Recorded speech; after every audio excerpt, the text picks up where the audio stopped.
Hello दोस्तों, स्वागत है आप सभी का मेरे चैनल में नॉलेज अड्डा 07 में।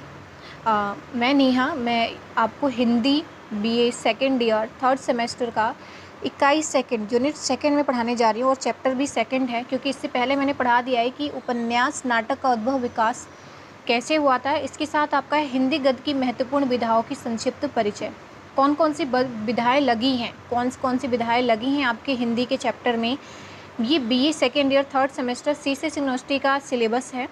ठीक है, चलिए स्टार्ट करते हैं। पहला है आपका, देखिए विधाएं में कौन कौन से आते हैं मैं आपको बता देती हूँ। हिंदी गद्य की विधाओं का वर्गीकरण की दृष्टि से दो भागों में विभाजित किया जा सकता है। पहला है मुख्य विधाएं और दूसरा है गौड़ विधाएं। मुख्य विधाओं के अंतर्गत नाटक, कहानी, एकांकी, उपन्यास, निबंध तथा आलोचना आदि आते हैं, जबकि गौड़ विधाओं के अंतर्गत यात्रा, वृत्तांत, संस्मरण, रेखाचित्र, जीवनी, डायरी, रिपोर्टाज, आत्मकथा तथा व्यंग आदि आते हैं। इन प्रमुख विधाओं का भारतेंदु युग में आरंभ हो गया था। गौड़ विधाएं क्रमिक विकास का परिणाम है। इन विधाओं का संक्षिप्त परिचय निम्न प्रकार से है। तो देखिए, पहला आपका है कहानी। कहानी आपको पता है, कहानी में कथात्मक रूप से किसी एक घटना अथवा क्षण विशेष की संवेदना अथवा अनुभूति को इस प्रकार प्रस्तुत किया जाता है, वह अपना संपूर्ण प्रभाव छोड़ती है। कहानी की कथा वस्तु संक्षिप्त होती है। यह आधुनिक साहित्य की अत्यंत प्रसिद्ध विधा है। इसका शीर्षक आकर्षक एवं रोचक होता है तथा कहानी के मुख्य भाव संवेदना की व्यंजना करने के योग्य होता है। कहानी और उपन्यास की कला परस्पर पृथक है। कहानी कलात्मक छोटी रचना होती है, जो छोटी होते हुए बड़े बड़े भाव की व्यंजना करने में समर्थ होती है। यानी कि जो कहानी होती है छोटी तो होती है, लेकिन वो बहुत सारी ऐसे शब्दों को, भावों को वो जोड़ जाती है, हमें सिखा जाती है बातों को। इसके साथ ही आपको मैं बताना चाहूँगी कि इसमें कलात्मक और प्रभावपूर्ण भी बहुत सारे होते हैं। इसकी कथा वस्तु संगठित व क्रमबद्ध होती है। वैसे तो इसका मुख्य लक्ष्य मनोरंजन होता है, फिर भी यह विशेष संवेदना, भाव एवं प्रभाव की कलात्मक व्यंजना भी करती है। देखिए, हिंदी की कहानियों का वर्गीकरण विषय वस्तु के आधार पर इस प्रकार से होता है। ऐतिहासिक होता है, सामाजिक होता है, दार्शनिक, यथार्थवादी, प्रतीकवादी, हास्य और व्यंग्य और प्रधान, मनोवैज्ञानिक इत्यादि। तो ये सारी चीज़ें ऐसे इसको इतने प्रकार में बांटा गया है। जयशंकर प्रसाद, प्रेमचंद्र, जैनेन्द्र यशपाल, कौशिक अगे, भगवती चरण वर्मा, भगवती प्रसाद वाजपेयी, अमृतलाल नागर, राजेंद्र यादव, अमरकांत शिवप्रसाद, धर्मवीर भारती, निर्मल वर्मा, शिवानी, कमलेश्वर भीष्म साहनी, ममता कालिया, कृष्णा सोबती, ये इत्यादि के कुछ कहानीकार हैं, प्रसिद्ध कहानीकार हैं। तो कहानी का अर्थ एवं परिभाषा देखते हैं कि कहानी गद्य साहित्य की सर्वाधिक रोचक व लोकप्रिय विधा है, जो जीवन के किसी विशेष पहलू की मार्मिक, भावनात्मक व कलात्मक वर्णन किया करती है। कहानी की शुरुआत मानव के जन्म से ही मानी जाती है। कहानी उपन्यास की भांति बड़ी नहीं होती, यह किसी विशेष घटना पर आधारित होती है। पुराने समय में प्रचलित वीरों व राजाओं के प्रेम, शौर्य, साहस, ज्ञान, न्याय, समुद्री यात्रा व अगम्य पर्वतीय प्रदेशों में प्राणियों का अस्तित्व इत्यादि की कथाएं, जिनकी कथानक घटना मुख्य होती थी, इसे क्या कहानी के रूप में लाया गया था। इसके साथ है आपका कि कहानी की निम्नलिखित परिभाषा क्या है। मुंशी प्रेमचंद्र जी के अनुसार कहानी व ध्रुपद की तान है, जिसमें गायक महफिल आरंभ होते ही अपनी संपूर्ण प्रतिभा दिखा देता है। एक क्षण में चित्त को इतने माधुर्य से परिपूर्ण कर देता है, जितना रात भर गाना सुनने से भी नहीं हो सकता। उसके बाद एडगर एलन पो के अनुसार कहानी वह छोटी आख्यानात्मक रचना है, जिसमें एक बैठक में पढ़ा जा सके, जो पाठक पर समन्वित प्रभाव उत्पन्न करने के लिए लिखी गई है, जिससे उस प्रभाव को उत्पन्न करने में सहायक तत्वों के अलावा और कुछ न हो, जो अपने आप में पूर्ण हो। उसके बाद कहानी के तत्व कौन से हैं। कथा वस्तु है। कथा वस्तु के मतलब होता है कि कहानी के ढांचे को कथानक या कथा वस्तु कहा जाता है। इसे कहानी का केंद्र मानते हैं। इसके अभाव में कहानी की रचना की कल्पना भी नहीं कर सकते। इसके भी 4 अंग होते हैं: आरंभ, आरोह, चरम, स्थिति एवं अवरोह। उसके बाद है चरित्र चित्रण, मतलब कि पात्र कैसे हैं, चरित्र उसमें कैसे हैं, चरित्रों का कैसे चित्रण किया गया है, जो पात्र हैं उनका कैसे चित्रण किया गया है, ये बहुत ही इम्पॉर्टेंट है कहानी में। उसके बाद आपका आता है कथोपकथन या अथवा संवाद। कहानी में संवाद का भी विशेष महत्व होता है। इनके द्वारा पात्रों के मानसिक अंतर्द्वंद व अन्य मनोभाव को व्यक्त किया जाता है। देश काल अथवा वातावरण क्या होता है, किसी कहानी को प्रभावशाली बनाने हेतु वहाँ पे देखिए, देश काल वातावरण का मतलब होता है कि जो देश आपने जो स्थान चुना है, जो आपने किस देश की कहानी है, किस गांव की कहानी है, कैसा वातावरण वहाँ का, वो ज़्यादा प्रभाव डालती है कहानी पे। भाषा शैली कैसी होनी चाहिए। भाषा शैली के लिए देखिए, कलात्मक लाने हेतु देश काल के अनुसार विभिन्न भिन्न भाषा तथा शैली से सजाया जाता है। हर एक कहानी में अलग अलग भाषा शैली का प्रयोग होता है। उद्देश्य क्या होना चाहिए? प्रत्येक कहानी का स्वयं का एक अलग उद्देश्य होता है। ये सिर्फ मनोरंजन के लिए नहीं होता, इसके से लोगों को प्रेरणा भी मिलती है। धर्म प्रचारक अपने उद्देश्य को लोगों तक पहुंचाने हेतु कहानी की मदद लेते हैं। कहानी के रूप कौन से हैं? देखिए 4 भेद किए गए हैं, इसमें पूछ सकते हैं 3 नंबर के क्वेश्चन में। और ये जो कहानी है इसका भी आपका आ सकता है कि कहानी के तत्व तो बताइए, कहानी की परिभाषा और कहानी का अर्थ बताइए। 3 नंबर में आ जाएगा, या तो आपका 7.5 नंबर में आ जाएगा। कहानी के रूप कौन कौन से हैं? घटना प्रधान कहानी है, चरित्र प्रधान कहानी है, वातावरण प्रधान कहानी है और भाव प्रधान कहानी है। तो ये 4 भेद हैं, कहानी के रूप हैं ये। उसके बाद आपका आता है उपन्यास। किसी व्यापक कथा वस्तु को घटनाओं व पात्रों के द्वारा रोचक बनाकर इस प्रकार प्रस्तुत करना कि वह किसी निश्चित लक्ष्य को प्रस्तुत करे, उपन्यास कहलाता है। उपन्यास आधुनिक हिंदी साहित्य की सर्वाधिक प्रिय विधा है। उपन्यास के स्वरूप में साहित्य की समस्त विधाओं को विद्यमान करने की शक्ति है। उपन्यास में तो कथा तो है ही, इसके साथ ही अवसर मिलने पर वह काव्य के समान भावुकता और संवेदना उत्पन्न कर पाठकों को अनुरक्त करता है। श्रीनिवास के माध्यम से रचित परीक्षा गुरु को हिंदी का पहला मौलिक उपन्यास माना जाता है, ये आप सभी को पता है। उसके साथ चलिए स्टार्ट करते हैं इसका उपन्यास का अर्थ और परिभाषा।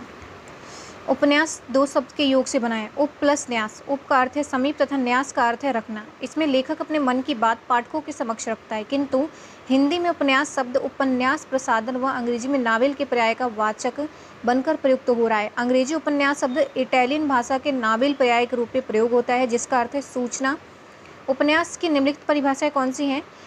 मुंशी प्रेमचंद्र के अनुसार मैं उपन्यास को मानव चरित्र का चित्र मात्र समझता हूँ। मानव चरित्र पर प्रकाश डालना, उसके चरित्रों को स्पष्ट करना है उपन्यास का मूल तत्व है। गुलाब राय जी के अनुसार उपन्यास कार्य कारण श्रृंखला में बंधा हुआ वह गद्य कथानक जिसमें वास्तविक तथा काल्पनिक घटनाओं द्वारा जीवन की सत्यों का उद्घाटन किया जाता है। सबसे देखिए बढ़िया इन्होंने बताया श्याम सुंदर दास के अनुसार उपन्यास मनुष्य जीवन की काल्पनिक कथा है। उपन्यास के तत्व कौन से हैं?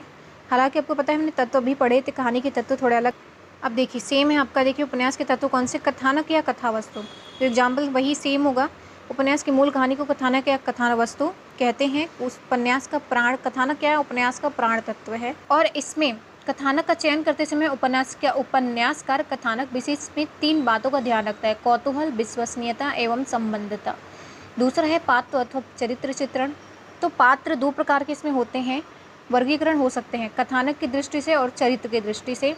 ठीक है, कथोपकथन अथवा संवाद। कथोपकथन कैसा है? पात्रों के बीच जो संवाद है वो कैसा है, उसके हिसाब से हमें पता चलता है कि पात्र गुस्से में है या वो खुश है या वो रो रहा है, तो उसके संवाद से ही हमें पता चलता है, उसके भाव और विचारों का पता चलता है। देश काल अथवा वातावरण, मैंने बताया था आपको कि देश काल वातावरण वही होते हैं कि सीन को कहाँ से लिया गया है या कहाँ पे दर्शाया गया है, तो ये होता है आपका देश काल तथा वातावरण। भाषा शैली आप समझ सकते हैं, style is the man of himself, यानी उपन्यासकार अपने को ही अपनी भाषा के रूप में व्यक्त करता है। उपन्यास क्या है? प्राय जिन शैली रूपों घटनाओं को प्रस्तुत करता है वे हैं वर्णनात्मक शैली, कथात्मक शैली, आत्मकथात्मक शैली और पत्र शैली। उद्देश्य क्या होता है? प्रत्येक उपन्यासकार का उपन्यास लिखने का कोई उद्देश्य जरूर होता है। पाठकों के मनोरंजन के साथ ही प्रेमालाप या भ्रष्टाचार, गरीबी का दुष्यक, जातिवाद, सांप्रदायिक का जहर, नारी पर अत्याचार इत्यादि को प्रकट करना उपन्यास का उद्देश्य हो सकता है। उसके साथ है आपका नाटक। नाटक विभिन्न अंकों वाली वह गद्य रचना है जिसमें संवादों के द्वारा कथा सूत्र आगे बढ़ता है तथा जिसे अभिनय के द्वारा रंगमंच पर पेश किया जाता है। अभिनय यानी क्या? नाटक आप देखते हैं, नाटक बहुत सारे नाटक होते हैं। नुक्कड़ नाटक देखा आपने, जो गलियों में होते हैं, लोग करते हैं लोगों को जागृत करने के लिए, तंबाकू पे या नारी शक्ति पे, बहुत सारे ऐसे नाटक होते हैं। या आपने देखा होगा कि वैसे जो रामलीला जब आता है तो उसमें भी लोग नाटक करते हैं, उनकी रामलीला को रिक्रिएट करते हैं। तो वो क्या होता है, इसको क्या रंगमंच पर पेश किया जाता है, यानी कि जो मंच होता है उस पर पेश किया जाता है। हिंदी में सबसे पहले नाटक साहित्य का विकास हुआ नट धातु से। नाटक शब्द की उत्पत्ति हुई जिसका तात्पर्य है संबंधित सात्विक भाव का प्रदर्शन। नट का मतलब होता है अभिनय करने वाला, से अभिनीत होने के कारण से नाटक कहा गया है। भारतेंदु ने अंग्रेजी, संस्कृत और बंगला भाषा के नाटकों का बहुत ही गहन अध्ययन किया था और उन्होंने जिन नाटकों का निर्माण किया उनमें सामाजिक, राजनीतिक, पौराणिक व प्रेम प्रधान समस्त प्रकार के नाटक थे। भारतेंदु की प्रेरणा एवं प्रभाव से उस काल के कई लेखक नाट्य रचना में प्रवृत्त हुए थे। नाटक का अर्थ परिभाषा देख लेते हैं। नाटक शब्द नट से निर्मित है, जिसका अर्थ है सात्विक भाव का अभिनय। नाटक दृश्य काव्य के अंतर्गत आता है। इसका प्रदर्शन रंगमंच पर होता है। भारतेंदु हरिश्चंद्र ने नाटक के लक्षण 2 लिखा हुआ है। नाटक शब्द का अर्थ नट लोगों की क्रिया है। दृश्य काव्य की संज्ञा रूपक है। रूपक में नाटक की सर्वश्रेष्ठ है। इसमें रूपक मात्र को नाटक कहते हैं।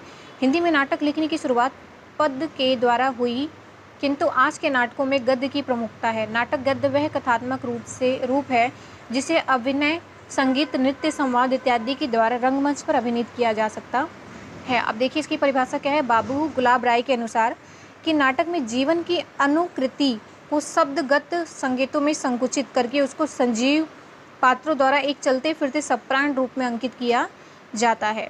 नाटक के तत्व क्या है? सेम है आपका। कथावस्तु होना चाहिए कि नाटक की कहानी को कथावस्तु कहते हैं, लेकिन नाटककार उपन्यासकार तथा उपन्यासकार की तरह विस्तृत कथावस्तु के चयन के लिए स्वतंत्र नहीं होता है। उसमें सीमित समय में अभिनीत किए जाने वाला योग्य कथा सामग्री का उपयोग करना पड़ता है। पात्र तथा चरित्र चित्रण है। पात्र कैसे होने चाहिए? उनके भाव सुंदर, शालीवान, त्यागी व उच्च कुलीन होना चाहिए। भारतीय परंपरा के अनुसार क्या होना चाहिए? प्रमुख जो पात्र व नायक कला का अधिकारी होता है। उसके बाद है आपका संवाद कैसे होने चाहिए? नाटक में नाटककार के पास अपनी तरफ से कहने का अवकाश नहीं रहता है। वह संवादों के माध्यम से वस्तु का उद्घाटन व पात्रों के चरित्र का विकास करता है। अतएव इसके संवाद सरल, सुबोध, स्वाभाविक व पात्र के अनुकूल होने चाहिए। गंभीर दार्शनिक विषयों में इसकी अनुभूति में बाधा आती है, इसलिए इनका उपयोग नहीं करना चाहिए। उसके साथ है आपका देश काल तथा वातावरण। देश काल वातावरण कैसा होना चाहिए? देश काल अथवा वातावरण के चित्रण में नाटककार को युग अनुरूप के प्रति विशेष सतर्क रहना जरूरी होता है। पश्चिमी नाटक में देश काल के तहत संकलन, अन्य समय, स्थान तथा कार्य की कुशलता का वर्णन होता है। उसके बाद आपका भाषा शैली, आपको मैंने बता दिया है कि सभी नाटक हो चाहे उपन्यास हो, सब में भाषा शैली का प्रयोग होता है। उसके साथ आपका उद्देश्य, अब इसका क्या उद्देश्य है? समाज में कि हृदय में रक्त का संचार करना ही नाटक का उद्देश्य होता है। नाटक के अन्य तत्व उद्देश्य के साधन मात्र होते हैं। भारतीय दृष्टिकोण सदैव आशावादी रहा है, इसलिए संस्कृत के प्रायः समस्त नाटक सुखांत रहे हैं। पश्चिमी नाटककारों या साहित्यकारों ने साहित्य को जीवन की व्याख्या मानते हुए उसके प्रति यथार्थ दृष्टिकोण अपनाए हैं। उसके प्रभाव से हमारे यहाँ भी अनेक नाटक दुखांत में लिए गए हैं, लेकिन सच है कि उदास पात्र का दुखांत अंत के मन में खिन्न हो जाता है।